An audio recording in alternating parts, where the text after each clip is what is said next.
Hi friends. కవితలతో ఎదుటివారిని మంత్రముగ్ధులను చేయడం, ప్రత్యర్థులపై పదునైన మాటల తూటాలు విసరడం మాజీ ప్రధాని అటల్ బిహారీ వాజ్పేయికే సొంతం. అందుకే ఆయనను వాక్చాతుర్పతి అని కొనియాడతారు.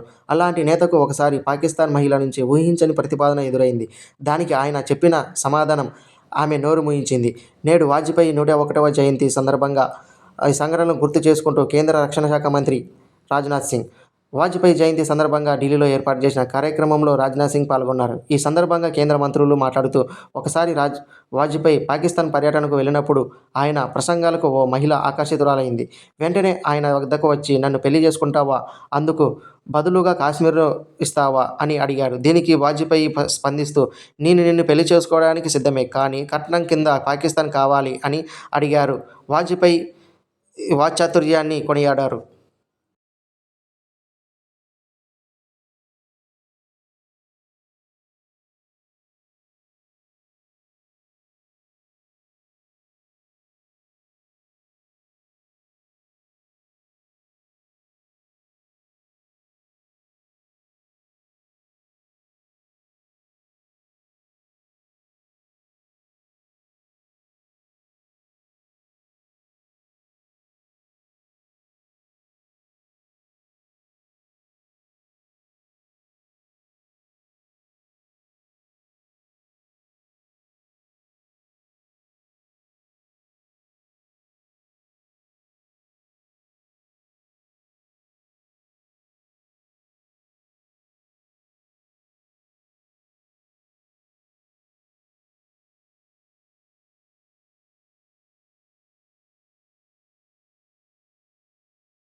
వాజ్పేయి చాలా అద్భుతంగా ప్రసంగించేవారని, రాజకీయ ప్రత్యర్థులపై విమర్శలు చేసేటప్పుడు ఎన్నడూ గీత దాటకుండా వ్యవహరించారని రాజ్నాథ్ సింగ్ తెలిపారు.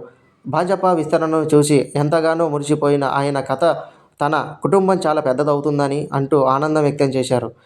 వాజ్పేయి గొప్ప రాజనీతిజ్ఞుడే కాదు, అద్భుత కవి, రచయిత కూడా. ఆయన నాలుకపై సరస్వతీమాత నిలయం ఉంటుందని పార్టీ నాయకులు, కార్యకర్తలు అంటుండేవారు. పార్లమెంటులోనూ వెలుపల ఆయన చేసిన ప్రసంగాలు ప్రత్యర్థులు సైతం ఆకట్టుకున్నాయి.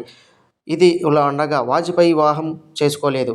గ్వాలియర్లోని విక్టోరియా కళాశాలలో తనతో కలిసి చదువుకున్న రాజ్ కుమారి కౌల్ కుమార్తె సమితను ఆయన దత్తత తీసుకున్నాడు. వాజ్పేయి అంత్యక్రియలు కూడా ఆమె నిర్వహించారు.